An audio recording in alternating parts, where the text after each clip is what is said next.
जय श्री कृष्णा दोस्तों। The incredible blogger and explorer channel पर आपका स्वागत है। दोस्तों, आप मेरे साथ जुड़े हुए हैं बैसाख माह की कथा के लिए। बैसाख माह में जो भी कथाएं होती हैं वो मैंने अपने चैनल पर डाल रखी हैं। बद्री की कथा, राजा की कथा वो मैंने अपने चैनल पर डाली हुई हैं। आप मेरे चैनल पर जाकर देख सकते हैं, सुन सकते हैं और इन कथाओं का रोज श्रवण करके आप बैसाख माह के पुण्य को और बढ़ा सकते हैं। ऐसे मान्यता है कि जो बैसाख माह में ब्रह्म मुहूर्त में स्नान करके पूजा पाठ आदि करके इन कथाओं का श्रवण करता है, उसे बैसाख माह की और उसके महत्व का अधिक पुण्य मिलता है। तो दोस्तों, आज मैं आपको बैसाख माह की संकटी चतुर्थी की कथा सुनाने के लिए यहाँ पर आई हूँ। तो आप लोग ध्यान से, बड़े श्रद्धा से आप इस कथा का श्रवण करें।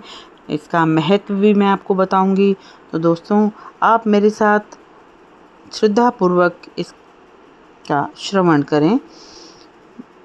आप उससे पहले मेरे चैनल को लाइक करें, शेयर करें, सब्सक्राइब करें और कमेंट बॉक्स में कमेंट करना ना भूलें।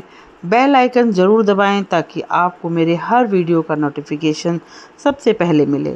तो दोस्तों, बैसाख माह कृष्ण पक्ष की चतुर्थी तिथि को संकटी चतुर्थी व्रत किया जाता है। धार्मिक मान्यताओं के अनुसार इस दिन विधिवत पूजा अर्चना करने से विघ्नहर्ता श्री गणेश सभी तरह के विघ्न को दूर कर देते हैं और घर परिवार में सुख शांति बनी रहती है। किसी भी माह की चतुर्थी भगवान गणेश को समर्पित होती है, लेकिन बैसाख संकटी चतुर्थी का विशेष महत्व है।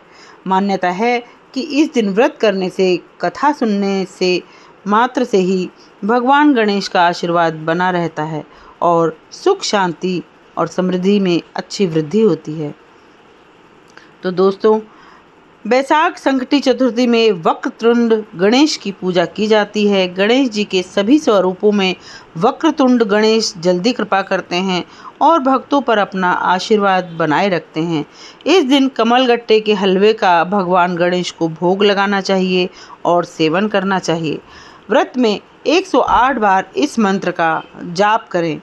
वक्रतुंड महाकाय सूर्यकोटि समप्रभा निर्विघ्नं कुरु मे देव सर्वकारेषु सर्वदा।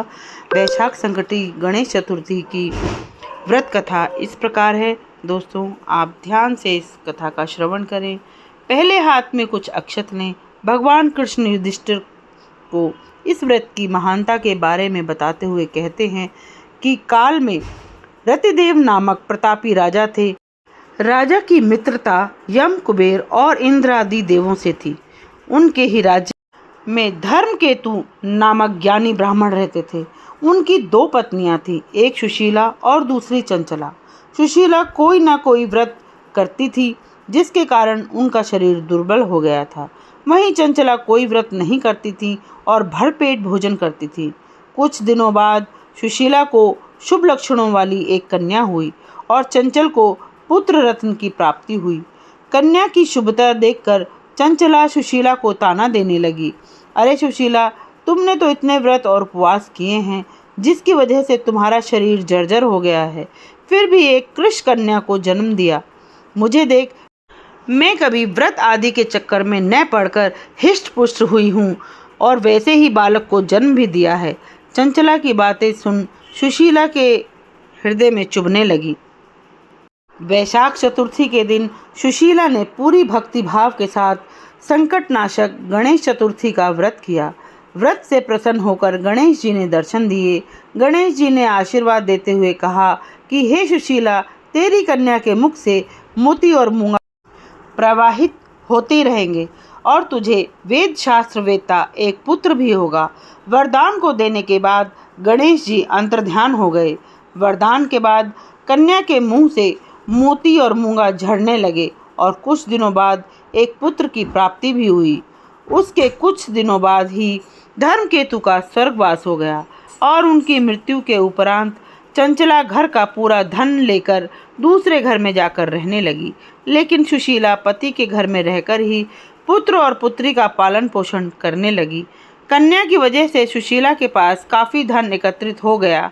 इस कारण चंचला सुशीला और उसके परिवार से ईर्ष्या करने लगी।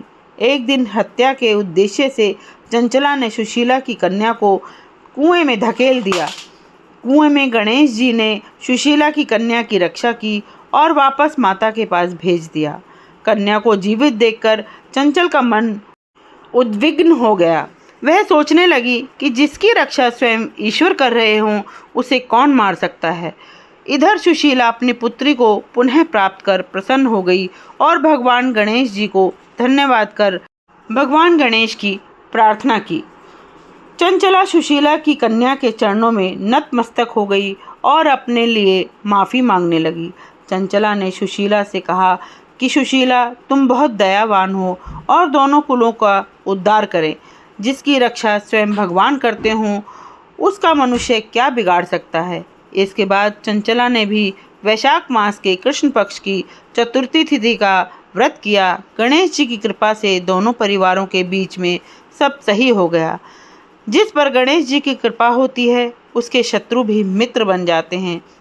भगवान गणेश ने जिस तरह सुशीला की मदद की उसी तरह वे सभी की मदद करें। जय गणेश भगवान। तो दोस्तों, इस प्रकार वैशाख के महीने में परशुराम और देवी की उपासना की जाती है। साल में केवल एक बार ही बांके बिहारी जी के चरणों के दर्शन भी इसी महीने होते हैं। इस माह में गंगा या सरोवर में स्नान करने का विशेष महत्व है। और दोस्तों, आपके ऊपर भगवान की कृपा इसी तरह बनी रहे। जय श्री कृष्णा।